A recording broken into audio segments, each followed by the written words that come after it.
Magugulay kami ng ano guys, ng munggo. Pero hindi lang yun munggo ah.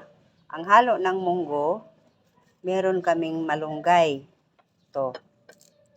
Tapos lalagyan namin siya ng, ano nga tulay? Spinach. Spinach. Haluan namin siya ng spinach. Tapos, haluan din namin siya ng broccoli. Ayan, konting broccoli. Tapos meron din siyang dahon ng ampalaya. Ito. Tsaka dahon ng alugbati. Ang daming halo. Lagyan pa rin namin siya ng okra. 5 pesos. Tingnan nyo guys. 5 pesos, 3 piraso lang na okra. Yan. Ganyan kamura yung okra dito sa amin. 3 lang yan. 5 piso.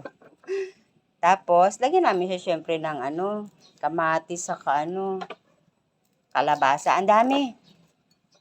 Ang daming halo sa munggo. Tapos ito, may kami na tira doon sa inihaw namin na isda.